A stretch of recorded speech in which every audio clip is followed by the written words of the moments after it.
Are we ready? Just notify in the chat box if you have been hosted. Mobile Council GSAG's representatives.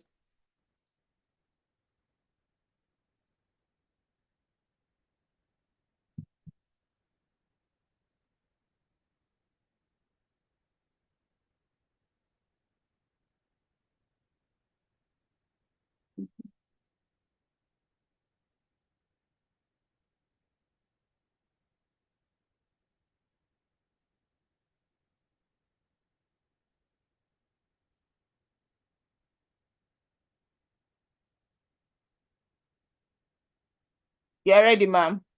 Okay. GSAG Lolu. Yeah, I'm sharing my screen already. Can you see it? Yes, everyone is confirming they can see it, and all our Speakers are representatives. ready. All right, so let's go.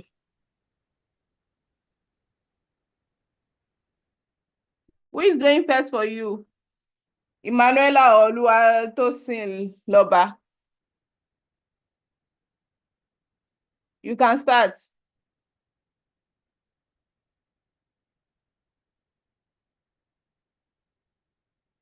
This is 8:38. Your time starts now.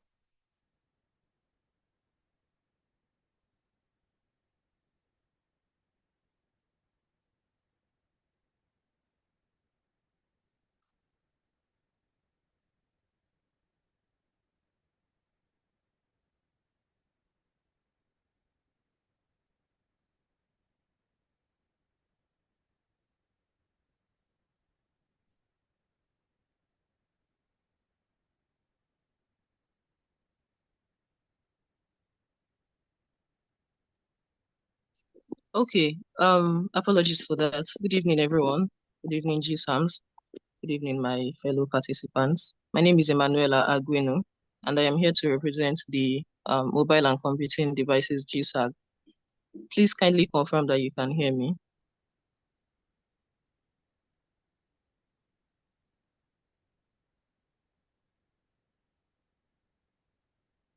Okay, thank you very much. Our presentation is on the impact of mobile and computing devices in the sustainability ecosystem of.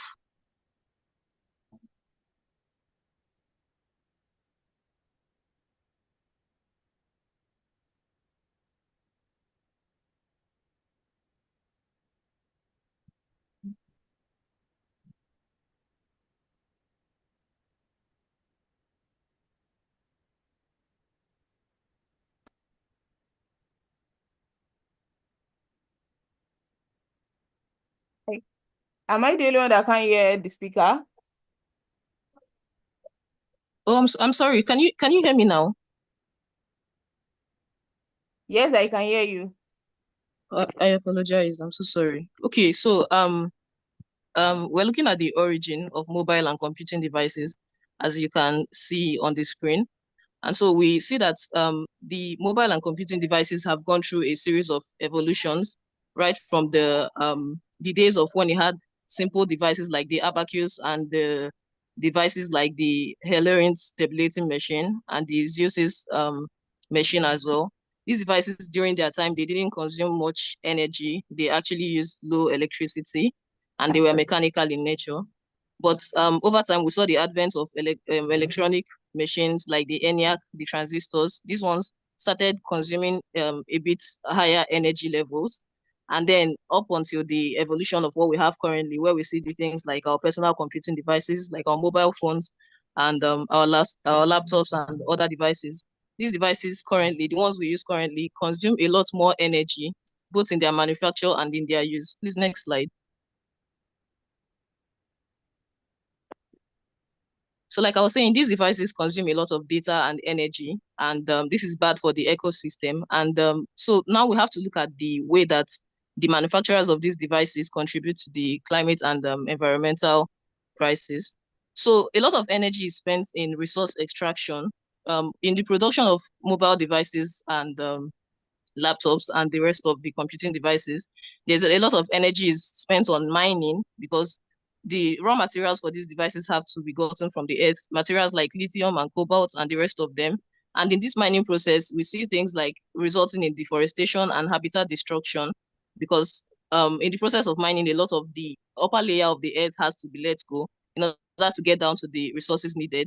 We also see that the manufacturing processes takes a lot of energy because a lot of it is dependent on fossil fuels, and then this results to greenhouse gas emissions. And then the data centers where these devices are being produced, they use a lot of electricity, which gives us a lot of carbon footprints. And then because of the regular upgrades of these devices, we see that their lifespan is a bit short. And so, for instance, in the use of your mobile phone, I'm not sure if any of us ever uses a phone for more than 3 years. So within 3 years, you have to replace your phone or your device. And in this period of time, the amount of energy or the amount of emission that is released both in the manufacture and in the use of that device is actually a lot. Please, next slide.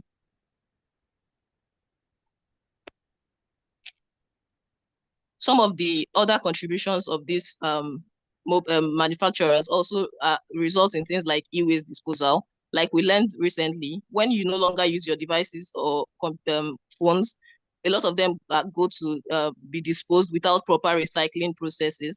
And this is what we know as e-waste disposal. Also, in the process of packaging and transporting these devices, a lot of them use single-use plastics in their transporting processes as well, such as air freights or sea shipping.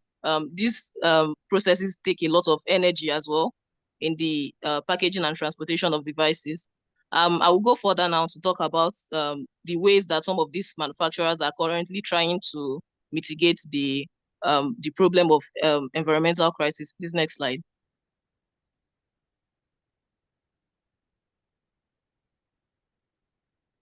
So Apple on its part has taken a lot of initiative into trying to reduce their energy consumption by reducing the way that they use plastic packaging and focusing on recycled materials.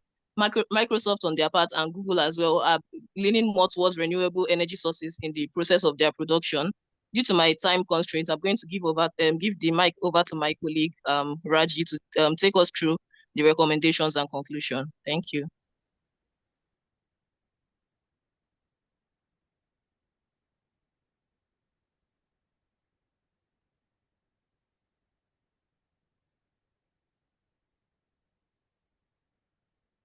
Are you done presenting?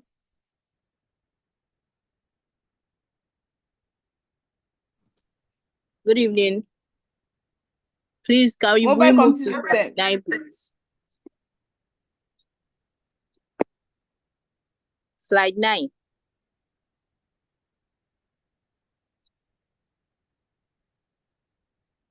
So I'll be talking on the potential ways for these mobile and computing devices manufacturers in which they can reduce their environmental footprints in our daily environment.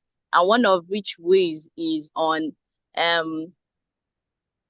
material sourcing and recycled content. And this is majorly talking about increasing recycled content products in that which help manufacturers reduce the demand for virgin materials. This reduction will help minimize environmental impact associated with mining and processing of raw materials. Next slide, please. Sorry, but the time is up. Okay. Thank you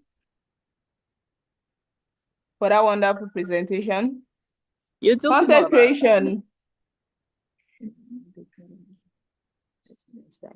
Are you ready?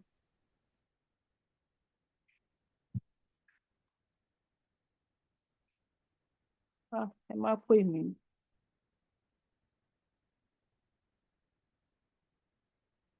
Kindly unmute yourself.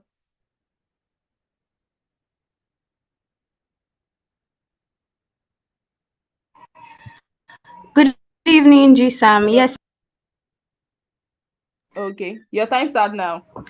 8:47. All right. The ripples effect. Amina, a young environmentalist from a small seaside village, was frustrated. She had spent several years organizing cleanup and planting trees. But the pollution simply got worse. One evening, while strolling through the social media, she came across a video of an activist using a digital story to highlight environmental destruction. Inspired, she took out her phone, recorded her story, and posted it online. Within weeks of her consistency, her video had gone viral. People from all across the world supported her cause, creating content, engaging ideas, and demanding change. Policymakers soon took notice and passed new environmental laws. Amina has always believed in taking action, but she had no idea but how powerful content creation system could be her voice for her.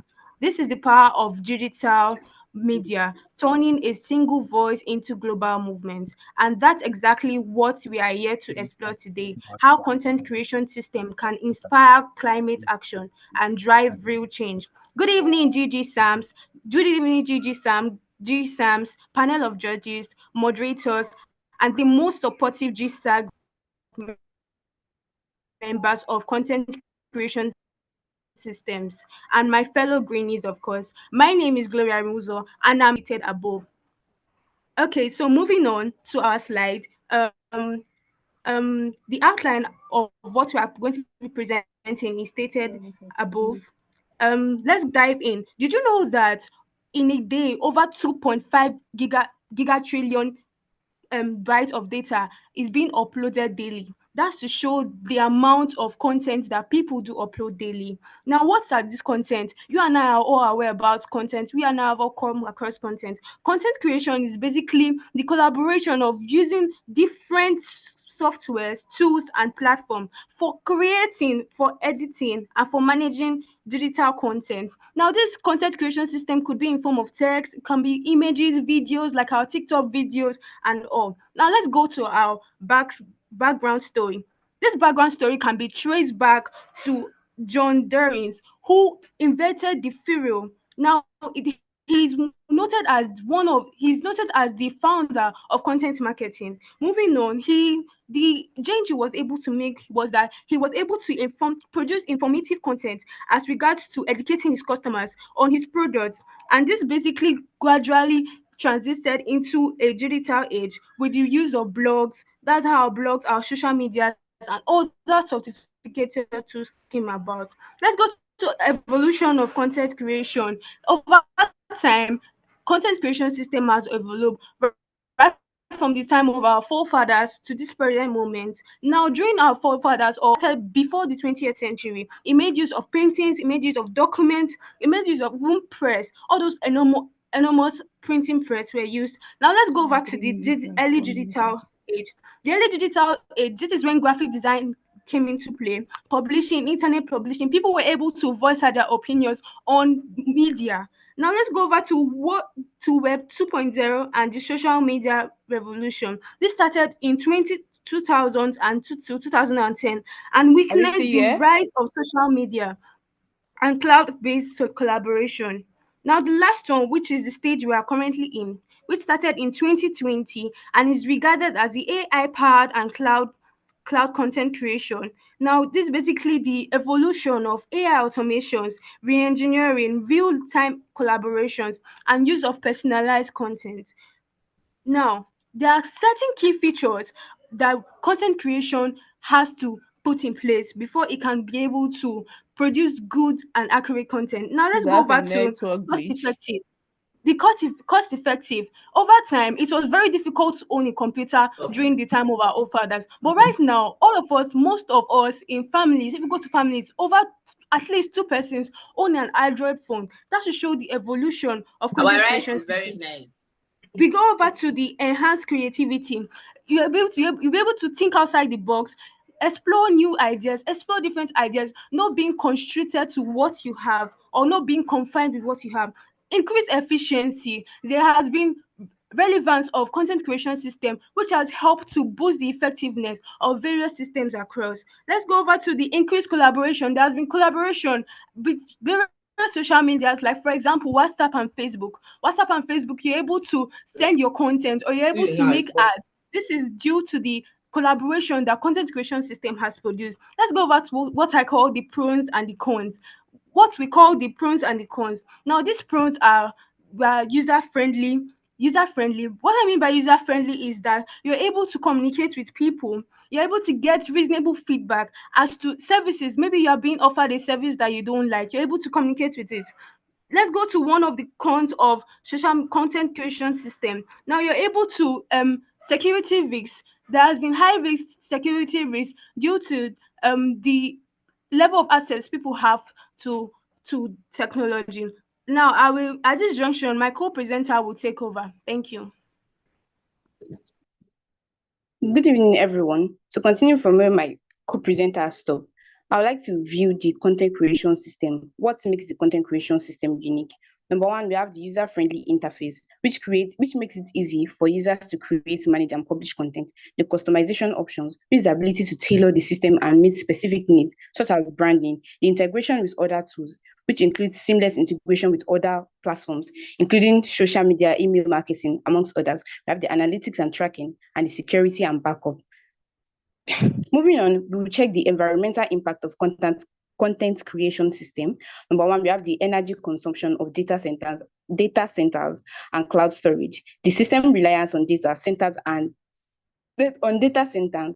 and cloud storage contributes to energy consumption and carbon emissions, increased in waste. The frequent updates that and upgrades of hardware and softwares can result into electronic waste. To cover this up, we have the spread of misinformation, which the system ability to disseminate information quickly can also contribute to the spread of misinformation.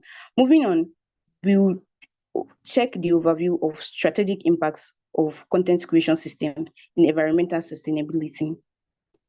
This is where we see the data-first approach and energy-efficient production, the remote collaboration and sustainable work practices, the sustainable data and energy practices with responsible e-waste management, the eco-friendly market Time promotion. up, our presenter.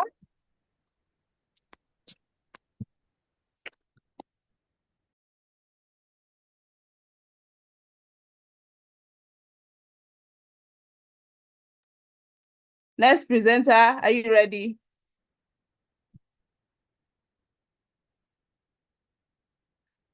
Kindly unmute yourself. The next presenter.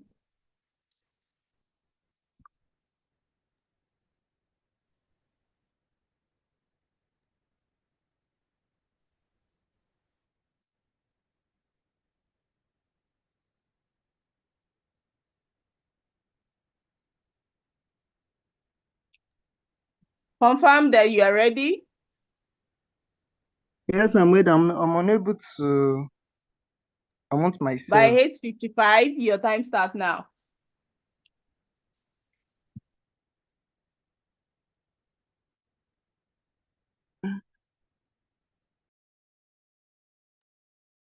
Good evening. Hello, can you hear me? Hello. Can you hear me, ma'am? Go ahead. Your time So I has begin started with counting.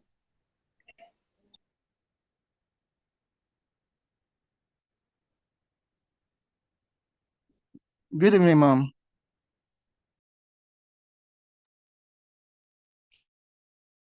Go ahead. Your time is reading.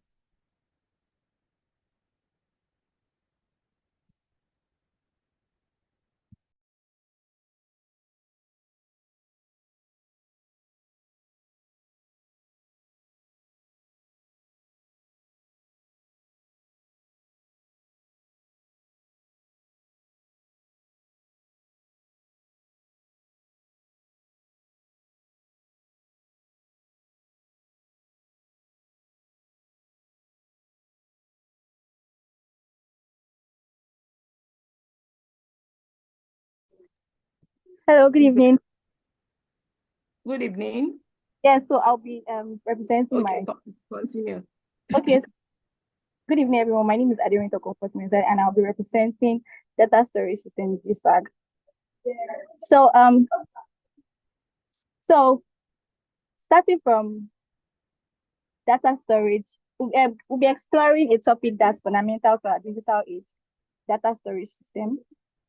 We'll look at the history, the evolution, and the environmental impact, and how we can find sustainable solutions for the future. Sorry, next slide, please. Okay, so data storage systems originated in the 1940s, a time when the first electronic computers were being developed. Imagine the world back then: no smartphones, no cloud storage, not even personal computers. Yet the need to store and retrieve data was already present.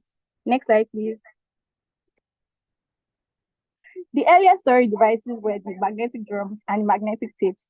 They were introduced between the 1940s and the 1950s with a capacity ranging from about 1 megabyte to 2.3 megabytes. Today, that's like smaller than your single photo on your phone. Despite their limited capacity, they were revolutionary for data storage and backup at the time. This was just the beginning. As computing needs grew, so the demand for the advanced storage solutions. Next slide, please. We have a picture. Yeah. That's evolution of data storage. Another picture, slide 6. Yeah, next slide, please. Thank you. So as we moved into the 1960s, data storage technology saw significant advancement. We had the hard disk drives, which were introduced in the 1960s. This offered greater capacity and faster access times compared to magnetic drums. In the 1970s, the floppy disk revolutionized personal computing by making data portable. This was the first time users could actually easily move data between computers. Then we had the compact discs in the 1980s, providing even more storage in a durable and portable format. Next slide, please.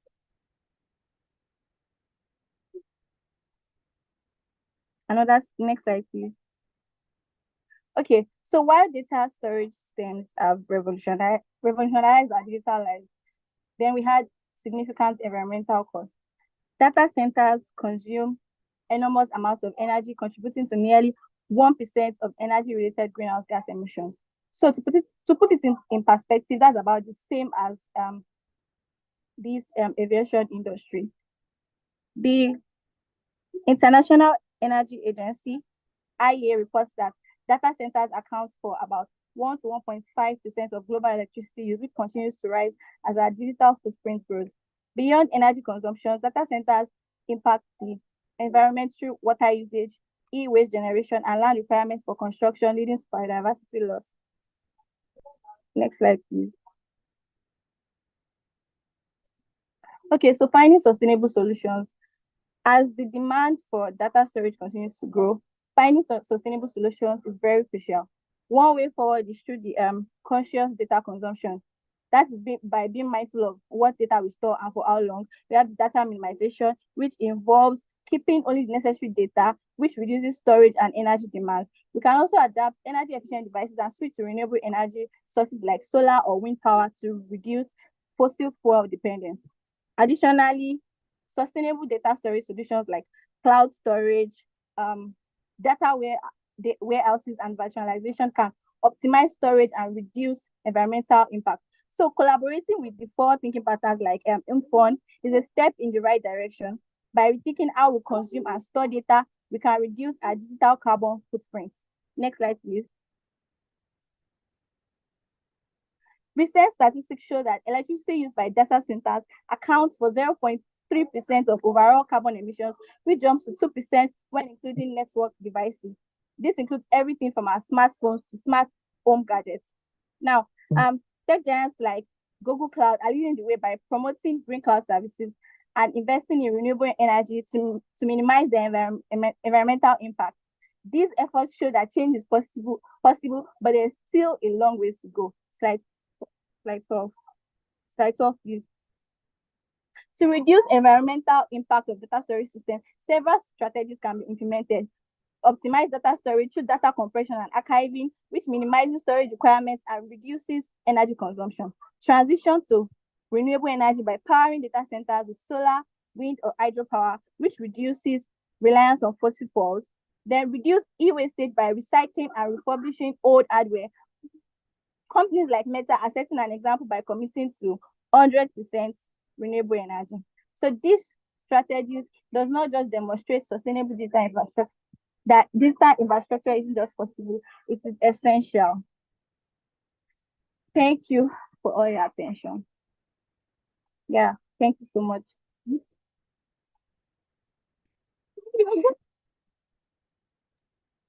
Wow, right on time. Next presenter, are you ready?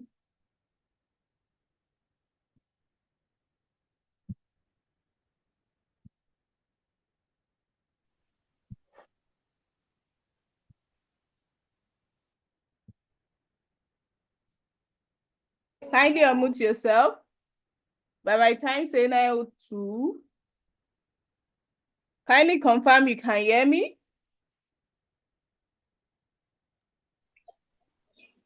Yes, I can hear you, ma. Can you hear me? I can hear you, ma. Yeah, yes, I can, ma.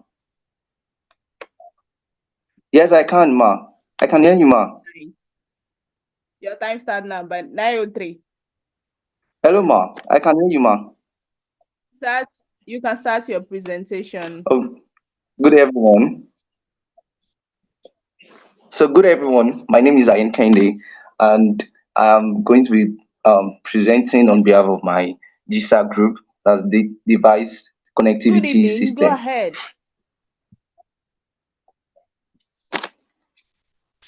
Please, I want to confirm if everyone can hear me. Can you all hear me? Good evening. Can you all hear me? I can hear you. Please Okay. go ahead. Next slide, please. Next slide, please. So what is the device connectivity system? Device connectivity system is actually what we actually be rapport with recently with the development in technology and all that. Now, basically, if you don't know anything about device connectivity, for the fact that, but it's still on that to the fact that many of us we listen to JBL, we listen to Bluetooth, we prefer listening to watching our Netflix and movie on the TV screen and on a smart telecom like that. So things like that have actually is what I'm going to be dealing with. So short quickly to the history of what device connectivity is. Now, I'll first create a scenario that we actually are very familiar with, which is the scenario of MIFOM. And it is the scenario that has to do with us, which is the device connectivity. We've increased in 2045, and we have increased so greatly that most have now access to different connectivity, and we connect to each other. We connect different appliances that we have in our houses. We have more of smart houses. We have more of increase in development of technologies there. So we can connect. We can sit down in our corner and access like 10 appliances together. This thing have leads to because of the high rate of high rate of technology, and many of us now we now prefer new things and new model. So that's what brought us to where we are today. So please next slide. So through the development, we are both contributing to the good thing, and you can bear with me that with the fact that everything that has good also has its own bad side, right? So with the increase in development, we've actually with the increase in development in device connectivity, many of us have the problem of now moving with the trend of changes have now make us to like reduce new appliances, and we're giving another appliances. We prefer modern things. We prefer more easier things because technology actually bring more easier. One of the two major problem that come first now through the medium of using device connectivity is the energy use and the e-waste. So what is energy use? Energy usage comes in when we have too much of traffic in our Wi-Fi, which is causing a whole lot of radioactivities. And these radioactivities are what we call carcinogens, that start causing what we call carcinogens. And carcinogens are those things that attend to cancers like that because of high radioactivities. Another problem that we have with our development and our invention comes in e-waste. Now you can bear with me that many of you prefer new phones and new model. You rather will not collect let's say iPhone 1. If someone gives you S1 or iPhone 2 or iPhone 3, you rather refuse it.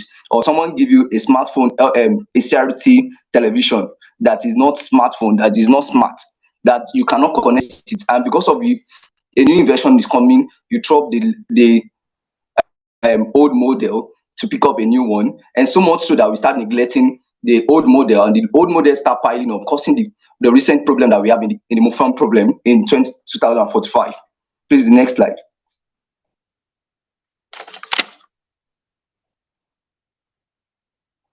Please, next slide. So now, when we recognizing this thing, there are some statistics have actually been going on in order to combat this. One of the approach have actually been going on in recent years in projecting in order to curb this problem is the UK government introducing the net zero strategy that is to take effect and to reduce this problem of device connectivity in the year 2025. Another one is the green tech hub, the green tech industry projection. The green tech industry projection simply means trying to convert into renewable energies, just like your solar energy and wind energy. Please, next slide.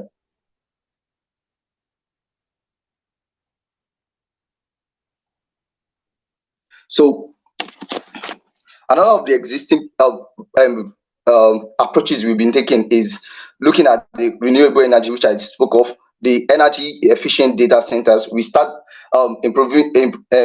There is now invention and the development of energy efficient data. Look at the way you use your smartphones and likes. Then the next one is the eco-friendly network infrastructures which have been built, which is going in line of managing all these electrical problems, gadgets and right. They have the green cloud computing devices. Next slide.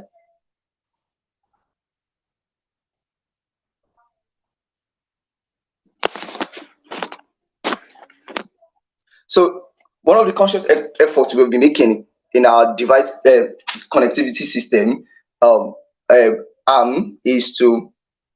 is adopting various initiatives which is helping towards the environmental footprint. Effort includes the adoption of renewable energies, which I earlier highlighted, the implementation of energy efficient cooling system in the data centers, the promotion of green cloud computing. This initiative which we are talking about aims at energy consumption, decrease energy consumption rather, the lower carbonation emission, and to manage e-waste more effectively. Like we go into reuse of e-waste, like all your old phones and old gadgets which you neglect. We're looking to exporting it, reselling it to more people that is going to use it instead of making it lie fallow. There is what you see in your what is it, Tokumbo phones and all these your second-hand phones that we use. Most especially, it comes in the version of your iPhone. Most iPhone users. Next slide, please.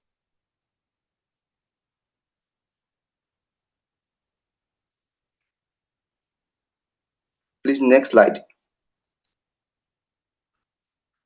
So, as I earlier stated, one of our approach in order to combat this mental pollution through our data connectivity.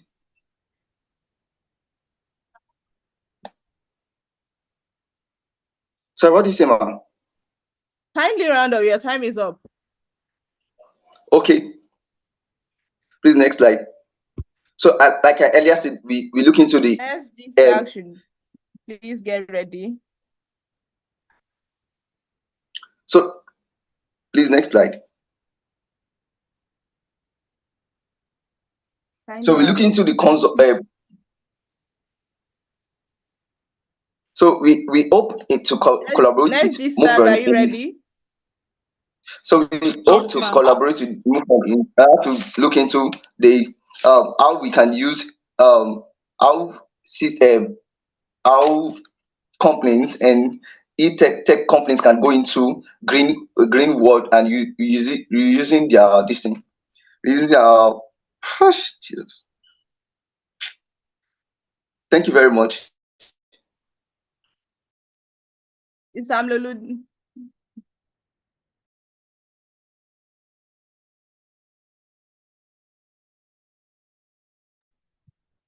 Kindly confirm you can hear me.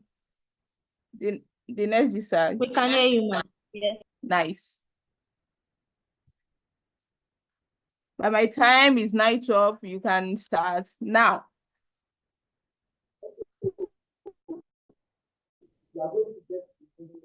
Good evening, everyone. Good evening. Can you hear me? Yes, we can hear you. Go ahead. Good evening. Good evening, Greenies. My name is Abdulwasi Hamida, and I'm presenting on behalf of the network infrastructure system. Previous slide, please.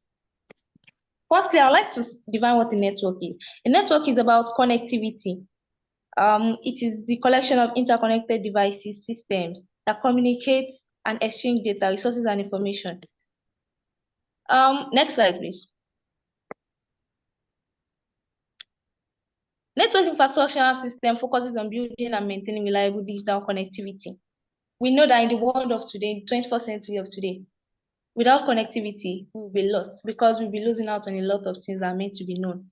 The origin of NIS, I'll be making use of NIS instead of the network infrastructure system, please. The origin of the NIS is established to enhance digital connectivity and addresses the telecommunication system. When we talk about the purpose of NIS is to improve the network efficiency, to maintain sustainability and accessibility. A lot of achievements have been made on NIS, and here we have some of them. It has reduced the energy consumption through the management of the efficient data. It has integrated renewable energy into telecommunication operations. Next slide, please. Now let's look into the current age of us now, which is 2025. The current state of the digital infrastructure expansion has led to high energy use and environmental concerns. When we talk about the consumption energy, the electronic waste, the resource depletion, the heat and cooling, and lots of them. Now, it's also, the data centers, they consume massive electricity. They also lower groundwater, and they also increase emission through the use of the cooling system and some other network provider materials. Outdated devices contribute to growing e-waste problem. Most of these devices that are thrown away, they are meant to be what? To be recycled, they are meant to be available for use, for reuse, for recycling. Next slide, please. Now, I would like to talk about the contribution of the climate and the environmental crisis to the network infrastructure system. Let's look at high energy consumption. When the conservation of energy is too much, the consumption of data centers in the use of energy has depleted the ozone layer to a very high stage. When we talk about climate change, this is when we talk about the cooling system, which is always generating heat. It has also affected our climate change. We talk about the e-waste generation. All of these electronic objects that are disposed, it has also contributed to environmental crisis. Talk about the carbon footprint from transportation. Each and every of these elements has in one way or the other contributed to the network, has contributed to environmental crises, which are all under the network infrastructure system. Next slide, please. Next slide.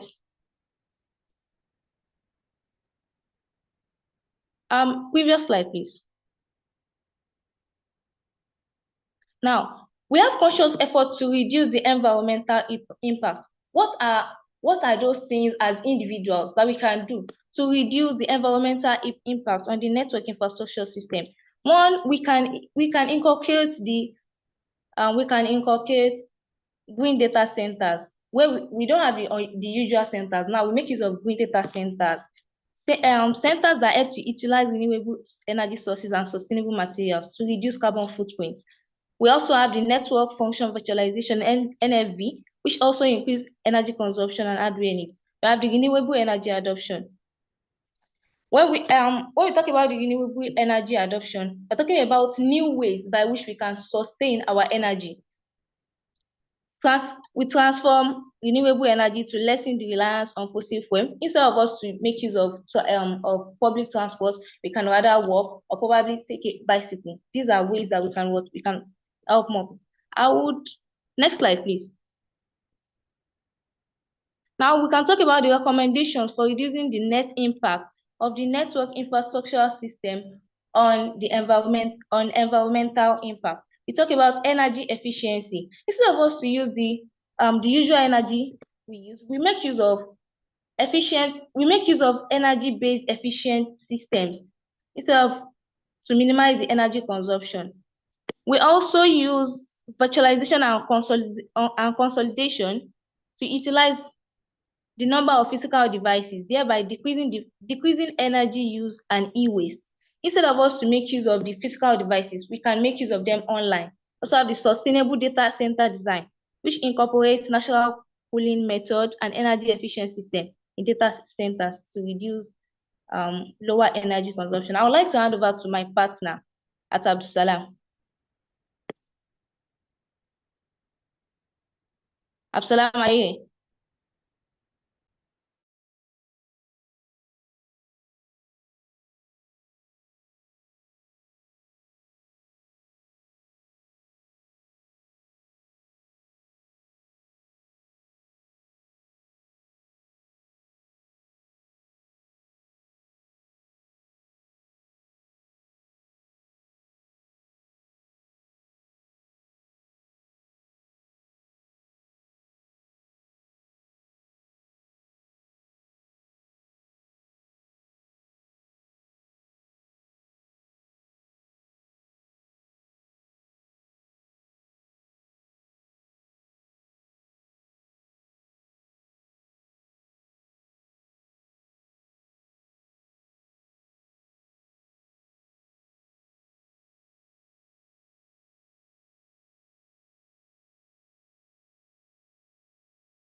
Thank you all for that wonderful presentation. It was all what's the hype with the great graphic design and presentation. We have Pepper them speakers too. While we are await our wonderful GSAMs that will be collating the grading system, let's all move back to our WhatsApp group to continue the work for the day. Thank you all so much for joining.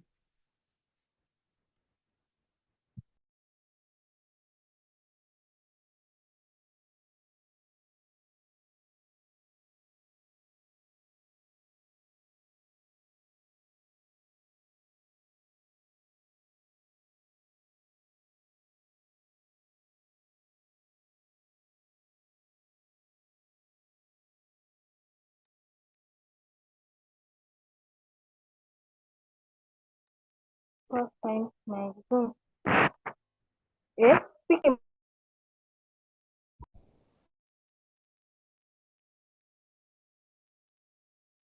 Hello, let's go back to our WhatsApp group. It was great doing this with everyone.